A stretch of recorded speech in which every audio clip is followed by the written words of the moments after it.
Good morning, everybody, and welcome to Living Astrology with Janet Hickox. Grab your cup of coffee or your tea, sit back, and let's chat about what is happening up in the stars above. I hope you all had a wonderful weekend. I swear those weekends go by way too fast, and before you know it, what you thought was going to be a weekend just filled with nothing to do is over. And it's back to the real world. That's kind of how I always feel, like gobsmacked. Oh, here's Monday. Time to get back to the work. It's a good thing I like the work, because if I didn't, this would be a horrible experience. And I'm sure that's what a lot of people feel on Mondays. It's like, oh, do I have to go back? But I kind of look forward to being able to come back and share with you what is happening up in the stars. So I don't even think I knew, other than the moon was in Leo all weekend, that there was anything else going on. The full moon, I didn't get to visually connect with, except I did this morning. I took some wonderful pictures of the full moon this morning, and unfortunately we had clouds, so I didn't really get to see that moon. So hopefully everybody had a great full moon, that you had some revelations or something that was able to come into completion. I cannot even say that I had a specific revelation or anything like that. But that doesn't mean that it was all bad, right? It doesn't mean anything bad at all. It just means, well, I didn't have anything specific that I could go back to that said, there's a full moon. And that's okay.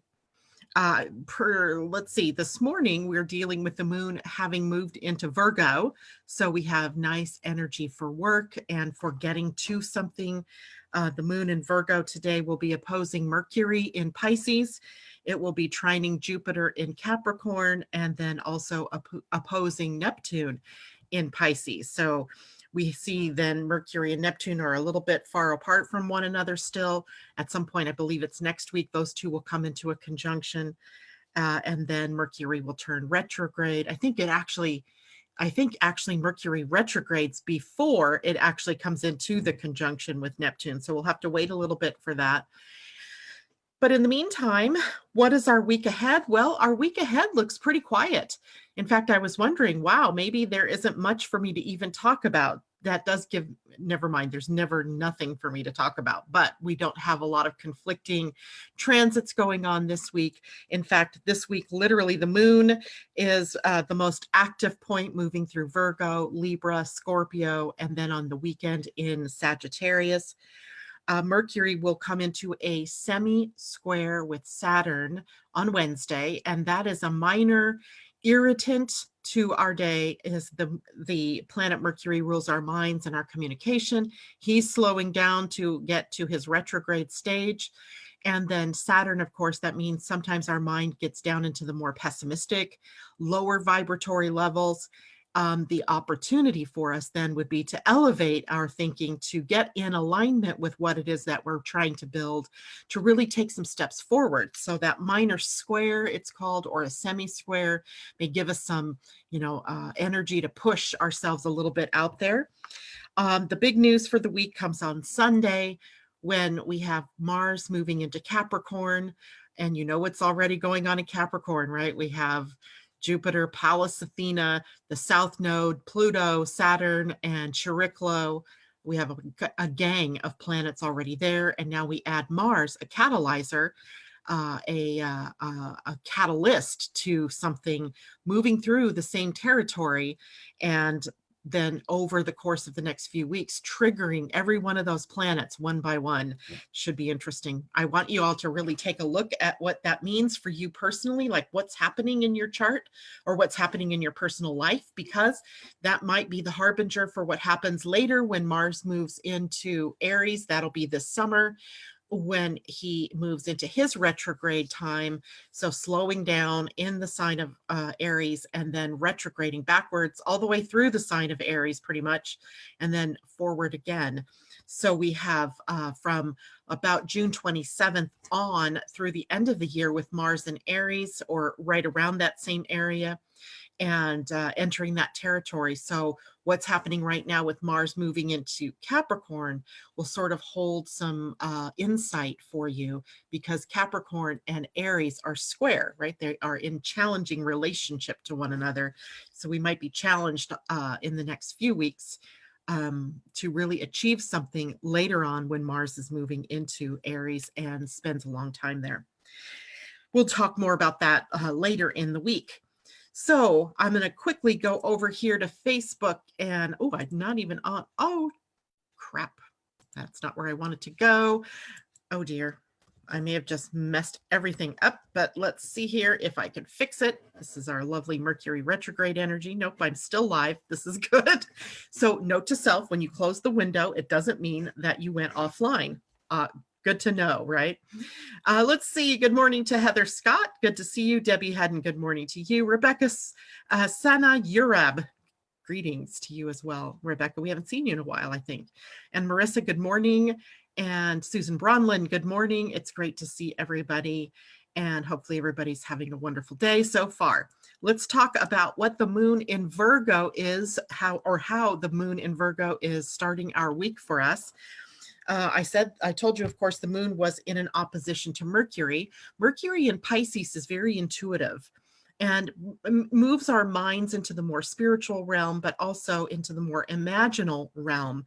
So today with the moon in Virgo, we're being tasked to bring into reality the things that have been lying in our imagination, or the things that we've been, working through in our mind that would have a creative flair to them. So bringing the creative down into the planet, down into the physical, that would be the meaning of the moon today in Virgo, in opposition to Mercury in Pisces.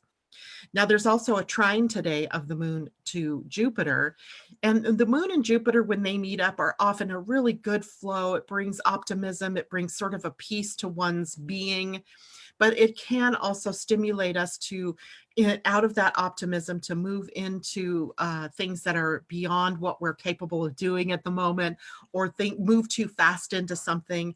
So it is a sort of call today for us to be really sure what it is that we're doing, to have things, the nuts and bolts taken care of, and to make sure that everything, all your ducks in a row, because the moon in Virgo is in an earth sign, as well as Jupiter in Capricorn being an earth sign. So we want everything set up appropriately, and then take action, right?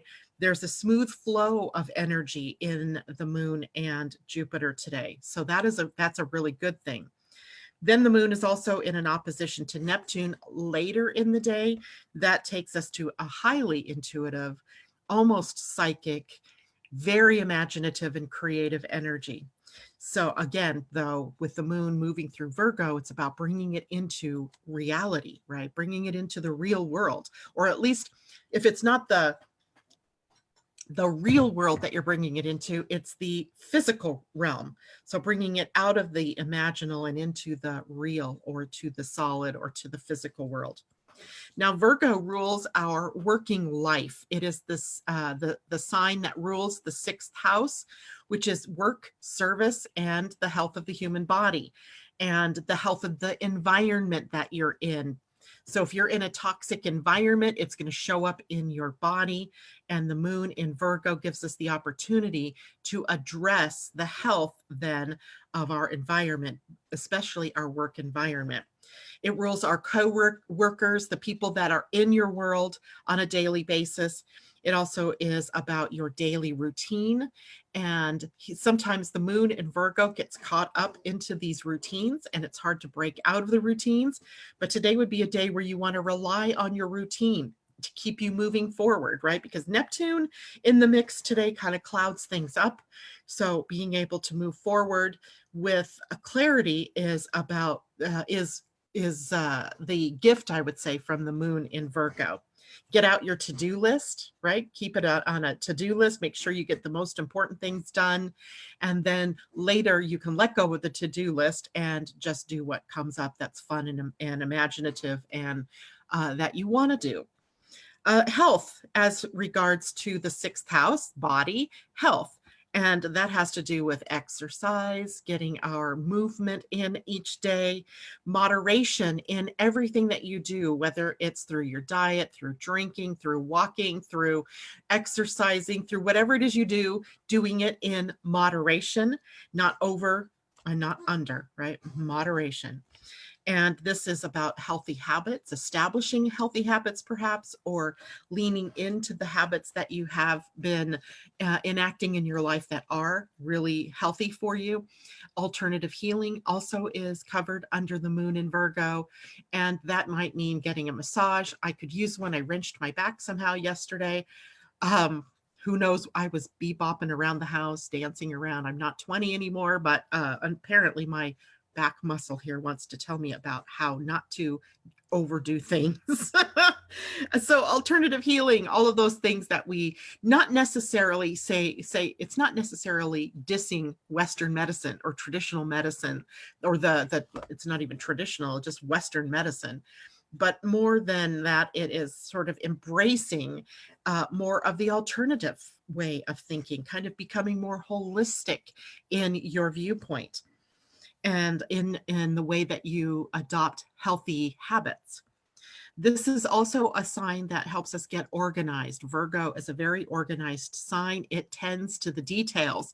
It sees the small little things that the most of us miss, right? The bigger picture people miss the details. The little picture people pick up those details and perfect things, right? That's about perfecting or bringing things more, doing things more efficiently, finding the shortest route towards something.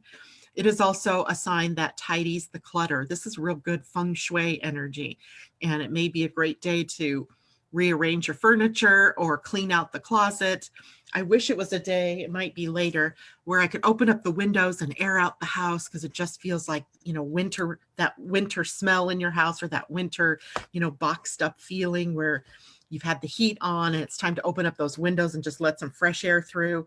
Of course, some parts of the country, not going to happen, but if you can stand it, maybe just getting fresh air in for a little while. This is a sign that also rules discernment. And discernment is a word that takes us into critical thinking, where we are able to plan the steps. We can discern the best way forward. We can be calm in a crisis. And hopefully there are no crises today, but if there is one, the moon in Virgo is your girl, because she's going to keep you calm and help you to use your mind to see what comes next. There are a few things we have to watch out for with the moon in Virgo. One is overthinking and overanalyzing. We can get into a bit of an analysis paralysis today as we're trying to perfect something, actually today and tomorrow, where we want to perfect something, say before we launch it or before we put our next foot forward. But remembering that perfection is in the moment, the way it is in the moment. And until you put something out there, you don't know if it's in perfection or not, right? It might be perfectly fine, but until you do something with it, you won't know. So resist that over-analysis that keeps you caught up in your mind, and instead of the outer world expression of what you want to do. This is an axis, Virgo Pisces, that we think of as the savior victim energy. That is an axis where we need to really become very self-sufficient and to be able to be responsible for our own conditions. So pointing fingers and blaming others or blaming the outside world, that is something to avoid while the moon is in Virgo. Also, because we're pulling in the Pisces opposition point with Mercury over there, with Neptune over there, we might be, we might kind of move over into victim energy temporarily. So if you catch yourself doing that, remember you are never a victim, and you always have the ability to pull it back in and to become responsible for your own disposition, for your own condition. Whatever you find yourself in is not something to get on a pity potty over. It is for you to look at and to understand how you got there, and to see what your options are and to move forward. And all of this overthinking and overanalyzing can become a source of anxiety. And Virgo, which really rules the digestive system, is a place in our chart where we might not be digesting life fully, and or if your digestive system is showing you some dysfunction, then it may be where you're not really digesting things coming into your life, where anxiety may be present, which means you might be too much in your head and not enough in your body, and you may need to recenter and ground yourself back into the physical, getting out of your head and either moving forward or doing something different in the moment that can help you clear out that field of anxiety. All right, going back to Facebook right now, see if there's any questions or comments. Good morning, Jan and Colleen, and it's great to see you, ladies. I don't see any comments coming in, but that's okay. If you have anything that you have as a question, please put that in here. I will find it, even if I don't find it this morning, while I'm live, I can find it later and go back and answer your questions. All right, so just a heads up, by the way, tomorrow the moon will spend a good chunk of the day in the void. I will talk more about that as we get on air tomorrow morning. The void will last pretty much the whole of the day, but it won't start until after I've already gone live. So that's a good thing, right? We could talk about it first. Now, I want to go to, remember last week we were talking a bit about the moon in human design, and how in human design, the moon has a little bit of a different role that it plays. And that is, it is usually the driving force behind what you do. So the moon challenges us to get up and go and to move forward. It is sort of the energy of what gets you up and out of bed every morning, right? So it's what drives you in a sense. So where the moon is moving every day is also sort of feeding in a little bit to the driving force of your energy. And some of you may not have the gene key or this gate defined normally, but today you would have the gate 40 defined, at least the early part of the day. In fact, as I was looking at this, it was pretty much the whole of the day until, well, it's always hard to say because this book is printed in UTC time. So I always have to try to adjust the timing, and it is not in the new gate until 1749 UTC. That's 5:49. I would have to subtract 8 hours for me. 1, 2, 3, 4, 5, 6, 7, 8. So actually, we've been in the gate 40. It will move into the gate 64 about 1 o'clock p.m. your time on the East Coast, and about 10 o'clock then for us here on the West Coast.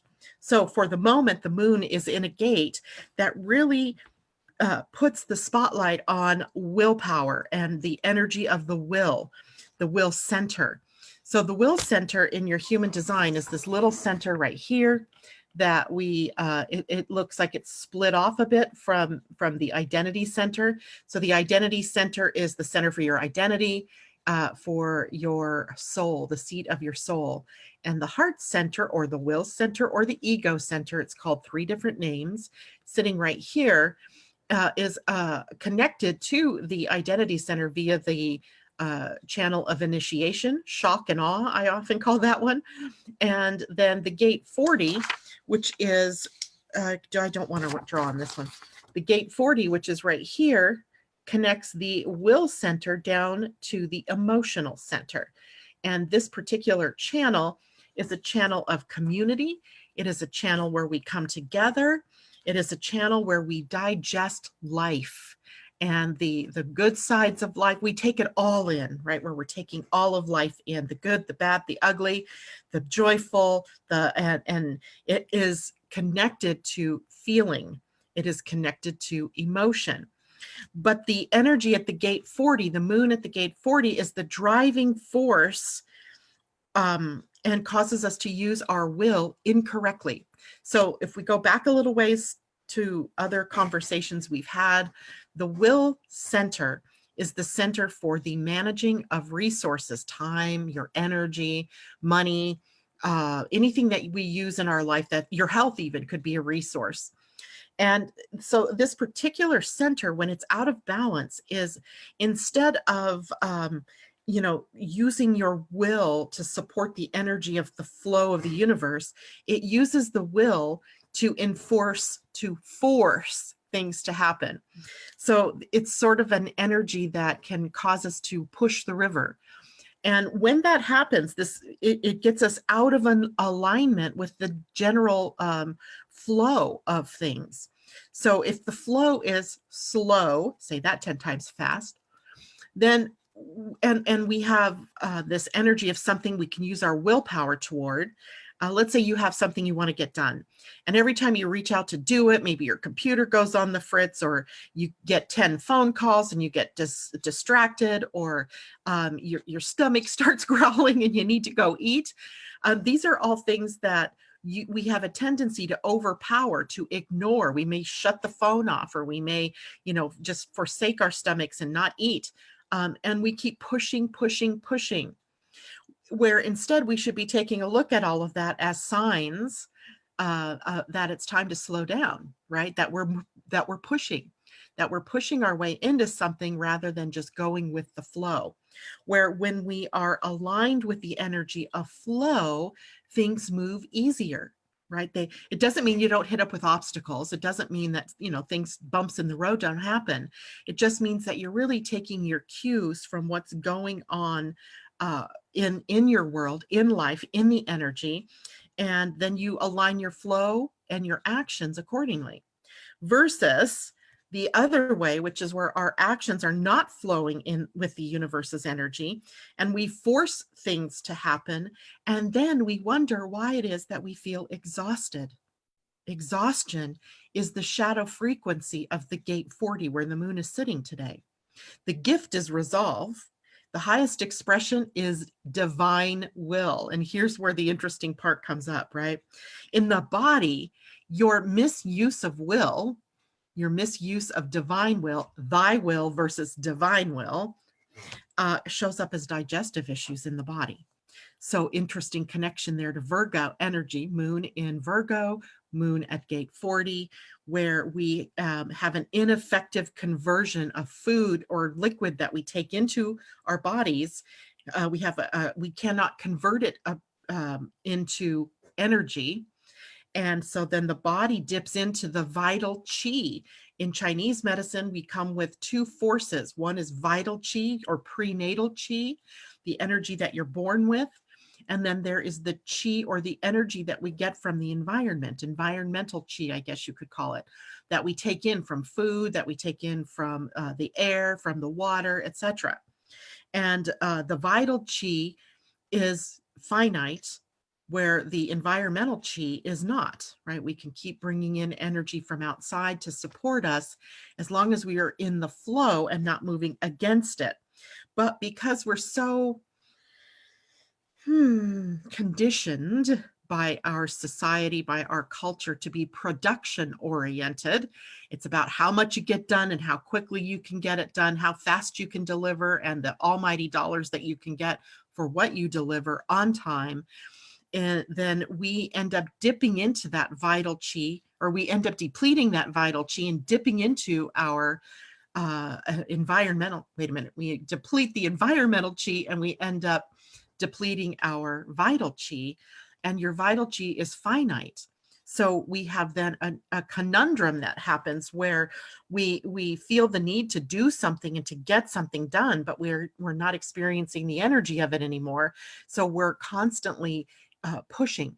And again, in the body, that shows up as digestive issues, where you have maybe stomach upset, where you have malabsorption through the intestines, and then maybe that ends up in constipation or diarrhea, and all of our digestive system, which actually digestion begins in the mouth when you take it in, right? The saliva begins the digestive process, moving it down into the stomach where the next process happens, and so on and so forth. So there's a lot of steps along the way, and we want to be in the flow with the energy to be able to bring in proper digestion.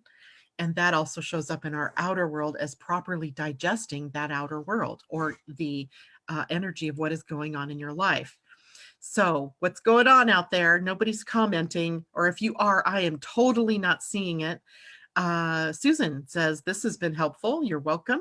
And Debbie Tibbetts, good morning to you. Good to see you out there this morning. And you're fine. She says she's a bit late. And I'm like, no, you're fine. You're fine. Everything happens in divine right timing. And that is the other issue, right? We are so busy sometimes trying to create our will in our timing that we forget that there's divine will in divine right timing. So today puts the spotlight on that for us so that we can course correct if possible and if necessary. And for a lot of us, it is. And we can begin to digest life appropriately and take action where appropriate. So the correct use of will. Later in the day, the moon will move into the gate 64, which is up in the head center. It is the final gene key. It is here in the top of the head center, and it is coming down from this side over here and into the ajna. So the gate 64 is often called the gate of confusion. So expect confusion later. If you're trying to rely on your mind, you got to get out of your mind and get down in your body, bringing things more into the physical. This seems to be a day where we're really resonant with the physical, right? The body mirroring to you what's going on in the outer world. So if your body's mirroring to you bowel absorption or poor digestion, then you're pushing, right? So sit back and relax. Later, if you are confused and you are feeling that whirlwind going on in your mind, then you are too much in your mind and you need to move further down into the body.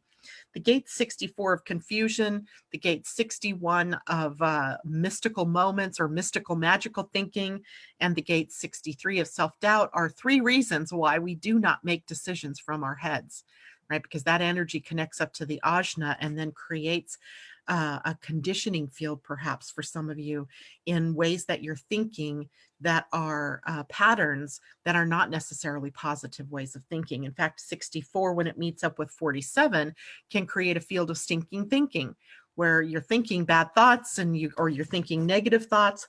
Or you get caught up in I'm confused, so I'm going to keep thinking and thinking, and your thinking creates a headache, a body ache, and you're just going round and round in your head.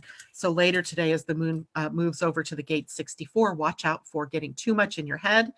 You got to bring that energy down into the body. We want to bring all the energy from the head and the ajna down to the throat, and all of the body energy up to the throat in order to become manifested or communicated. So don't let it get stuck in your head. Let it filter on down through the body. All right, today's Pleiadian-Earth energy. We begin the week at 11, remembering. And remembering energy was Monique in the Mayan calendar. It was the picture of a hand kind of reaching out, grasping. So also a deer. There's a deer that was also symbolic of Monique. And that is the energy that we're dealing with. That is our earth energy for the day, while the 11 is the universal energy for the day. 11 energy is about illuminating. It is about bringing light to something.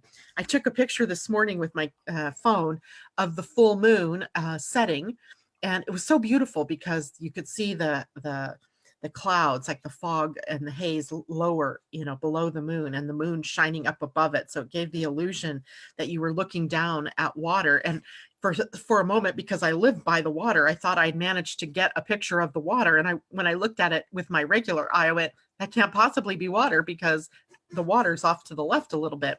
So anyway, it was very, very moving this morning to see that moon. I might share that picture later if I can clean it up a little bit, because it was dusky, dawn, kind of darkish out there still, and that meant the picture wasn't really clear, but it just was breathtaking to be able to see that full moon. Or there's a little piece of it missing, but still pretty full. So illuminating energy is about the new awareness that you might have, any new awareness, what ahas or revelations came with the full moon.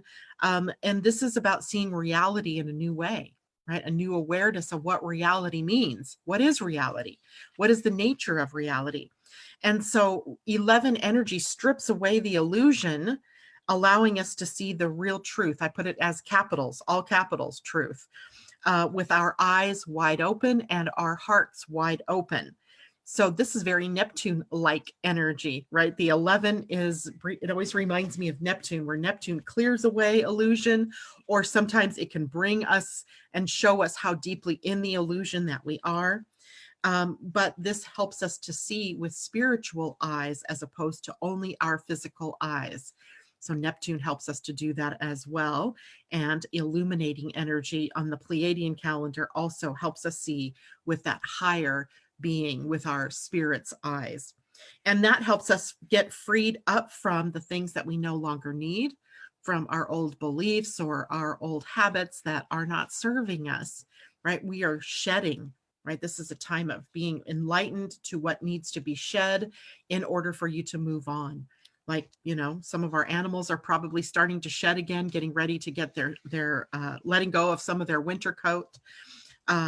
But that is a process that we all need to be in consciously. We can't just let it unconsciously happen. We have to be aware of what it is, where it is we're out of alignment, so that we can shed and move on to what is in alignment, what is true. So we're seeking new perspectives now, and new ways that we can serve the whole, and new ways that we can resonate with the energy of unity, right? Bringing in unity. Don't we need that, right? Remembering energy. The interesting thing about it having the hand as the symbol is about knowing this energy helps us to remember when it's proper to reach out and when it is better to surrender. So it's about grasping, right? To reach out and connect with others, or to reach an understanding, or to move forward, but also the energy of knowing when to stand down, right? When it is releasing our need to control a situation, to control the timing of something. It is about understanding that surrender is not about loss, because in our heads, I think we often equate surrender. If I say to surrender, you think, or we often think, that it's our losing something, right? We're losing our free will maybe, or we're losing our freedom. But in truth, all you're doing is releasing your need to be right, or you're releasing it to spirit, because otherwise you're just beating your head up against that wall. You are pushing or forcing rather than freely flowing with. You're using your will incorrectly, which then can create body dysfunction.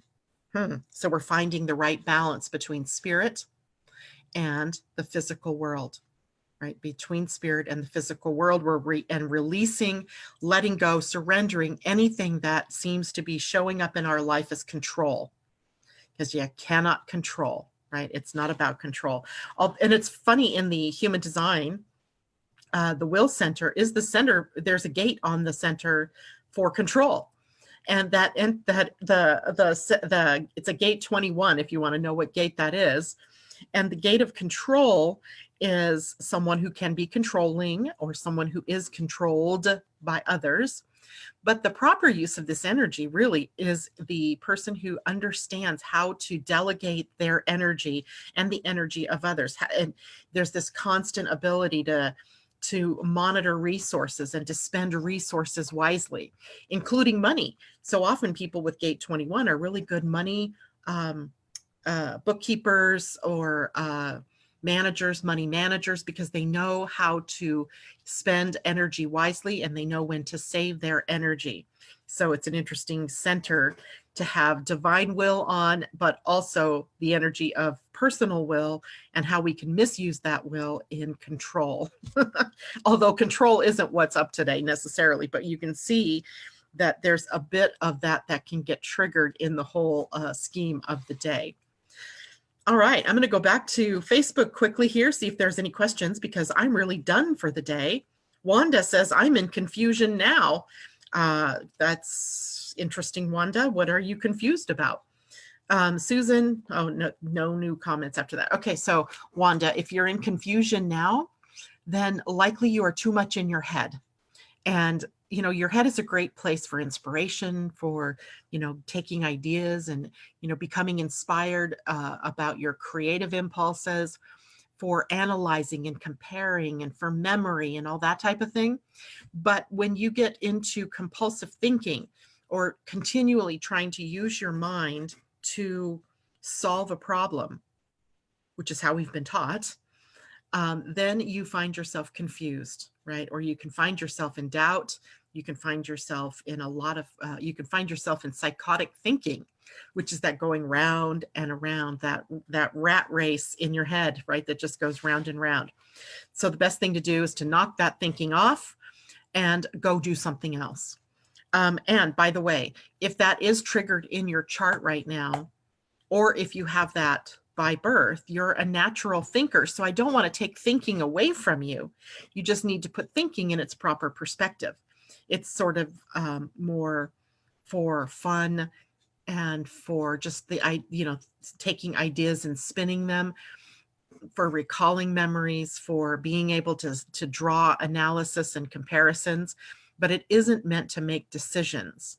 So if you're confused because you have a major decision to make and you're relying on your mind to do that, then you're in the wrong place. You need to move down lower into the body. And the best way to do that is to understand your type and the strategy that your type has, and then also what your inner authority has. So Wanda, I would invite you to go to my website, www.living-astrology.com, and request your free human design chart. And it comes with a report that will help you understand what your type is, what your strategy is, and even what your authority is, to give you a head start about what it is that how it is you're meant to engage in life and how you're meant to make decisions. So there you have that. I'll just put the website up here, and there you go. And then you can request that if you haven't gotten that already. And anybody else, I invite you to request your free human design chart. In fact, even for those of you who are joining in with us on Friday in the Gene Keys study group, it wouldn't hurt to have your human design chart with you as well, because then if you're more familiar with the representation of your energy through the human design chart, and then we are looking at the Gene Keys, you might be able to see it more clearly in your own chart. Rebecca says, thank you. I'm resonating more and more with the changing universal and earthly energies. It feels great. I'm so glad you said that, Rebecca, because I too have been noticing that, and that I almost could predict this morning without looking what it was that we were going to be resonating with in terms of the Pleiadian-Earth energy. It just felt right to think about enlightening ourselves, right? Or to be in surrender somewhat to the flow of energy. And I felt like, this is so funny. I felt like I had been pushing myself to get things done. I worked literally almost all weekend, pushing myself to do things, to write things. And I really wasn't in the mood to do it. That was the questionable piece, right? what I really wanted to do was to go outside and hang outside instead of sitting at my computer. Unfortunately, I did spend a great deal of time on my computer. So it's interesting because I was feeling that already, that there was this pushing that I was doing that I needed to let go of. And here it shows up here, surrender, right? It'll all get done when it's meant to get done, not a moment sooner. And no amount of me forcing my way into something is going to get it done any faster. And in fact, it could become a problem in my own health if I continued to do that over and over again. So great aha, I think, there for all of us in this moment today. All right, so what do I want to do? I think I'm going to go to the cards and pull us some cards to go along for our week, the week ahead card. So here, I'm going to pull us an animal card for the week. If I can open up the deck, there we go. And this will be the card that the animal that we can use as our totem, let's say, for the week's energy. And it'd be fun to see what that is, because I was thinking this morning, I might as well just take this week off of the morning show because there's not much to share with you, although I can always find something to share with you. And I get, that's so cute, Groundhog Spirit. Too funny. He is the card number 31, which is a 4. And Groundhog Spirit says, time to let go. Isn't that perfect, right? Not only because February, we just had Groundhog's Day, but because It is time to let go, to surrender, right? Surrendering and letting go. So let's see what groundhog means for us in the book. And by the way, it was upright when I pulled him out.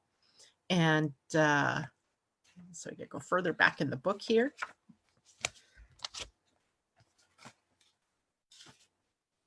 I went too far. We want 31, not 41. Okay, here we go. So groundhog spirit says, time to let go. And the oracle message says, endings lead to beginnings and death is a part of life. So groundhog spirit is here to let you know that it is time to accept the natural ending of something that is no longer serving you. We love to hold on to what is familiar, but the new needs space to arrive so growth can occur.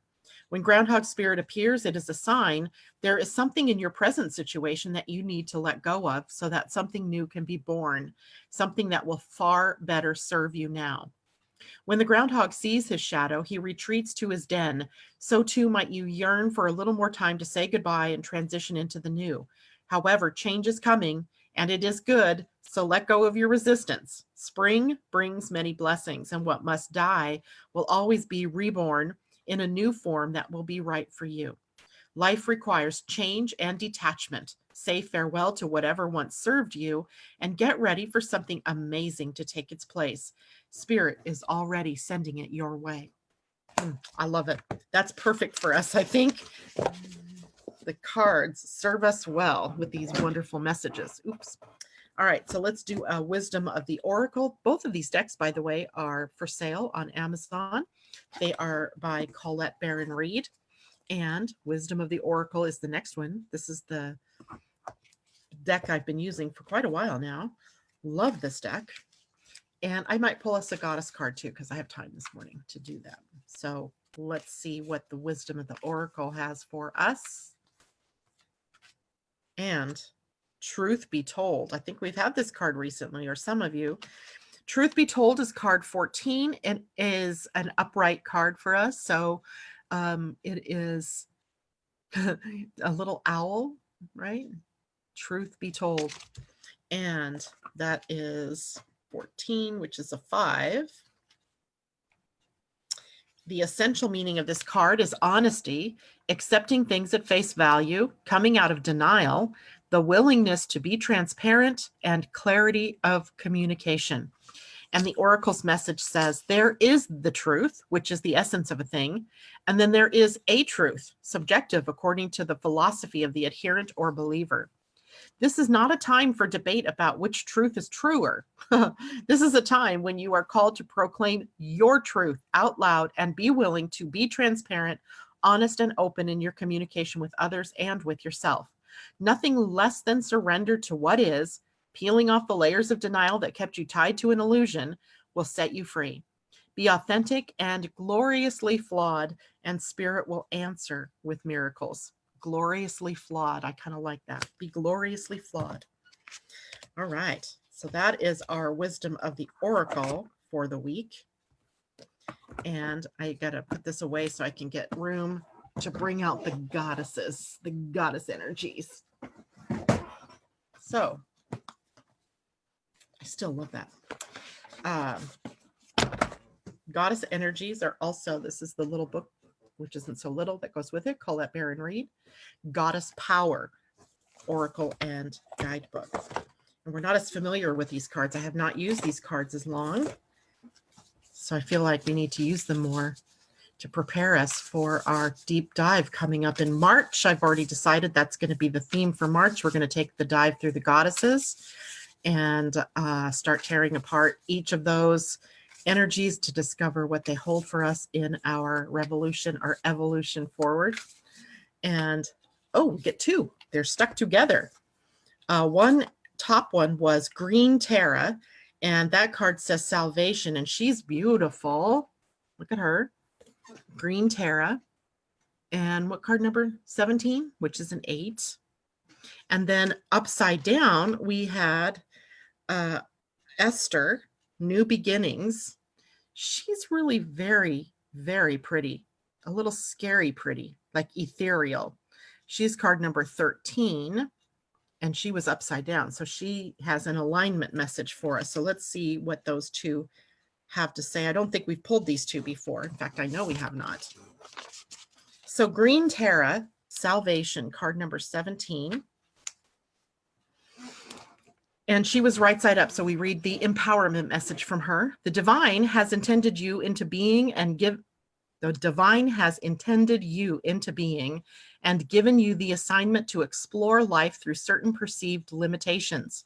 You are meant to learn about life and all its complexities, especially learning about how to be in community with others.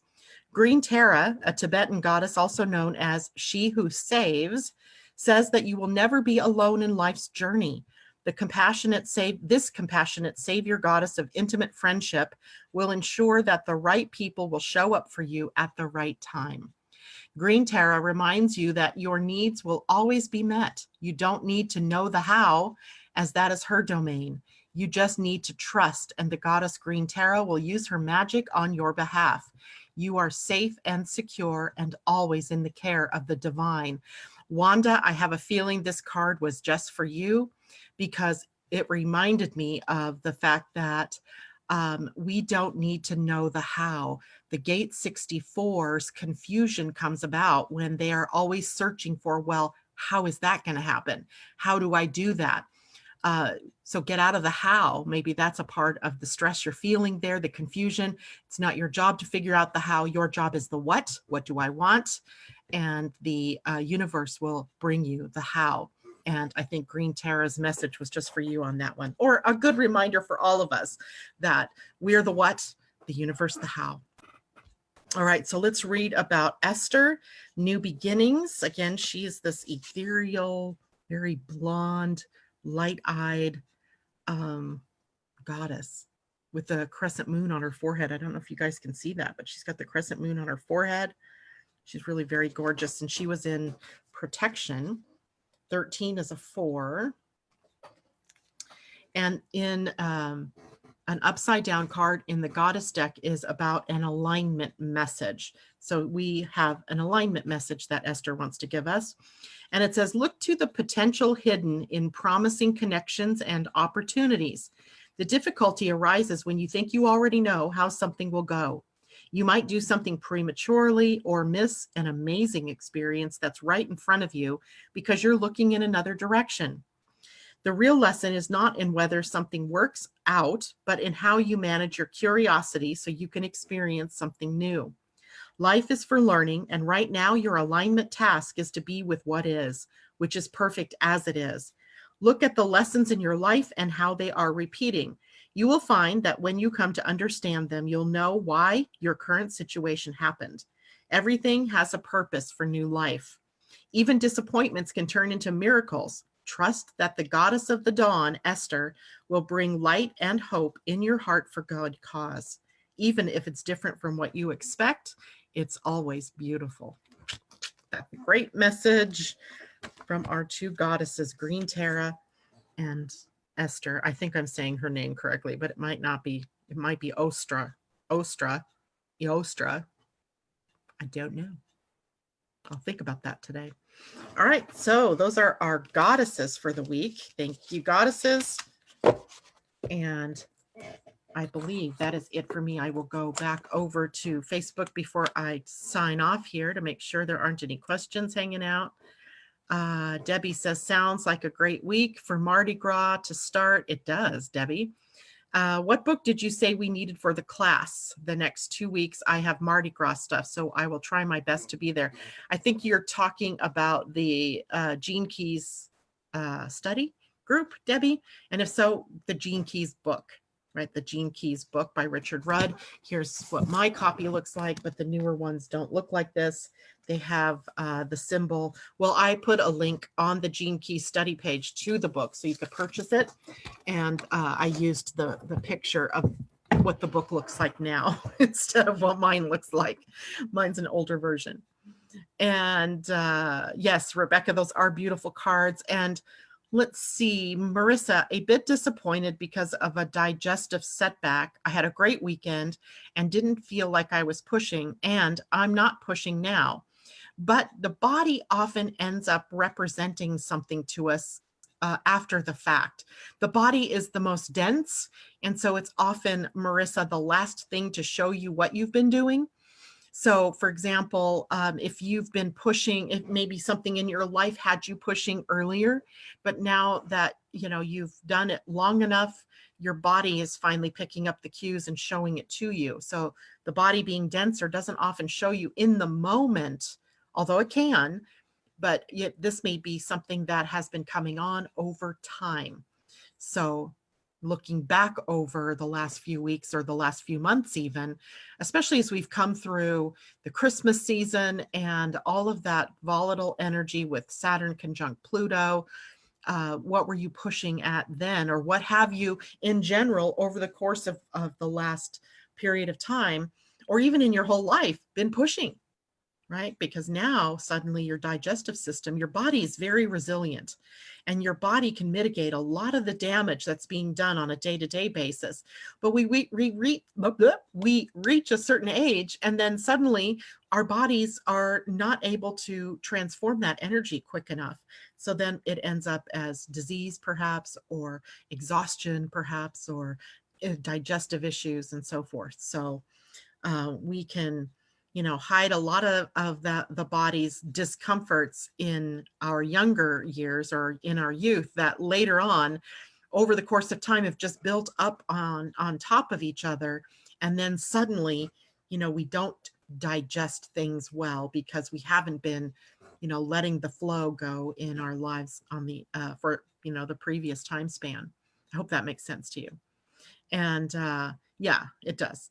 And probably hold over from several months ago. I'll be patient. Yes. And you know, it's not like you are without your own ability to tap into your body and ask, what is this showing me? Where have I been holding on too tightly? Where have I been pushing the river?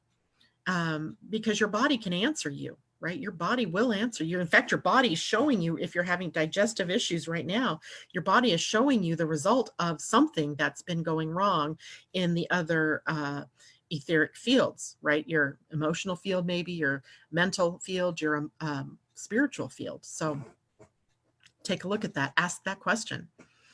And anything else? Nope. All right, I'm just checking the comments that I can see to make sure I don't have something else that I need to answer.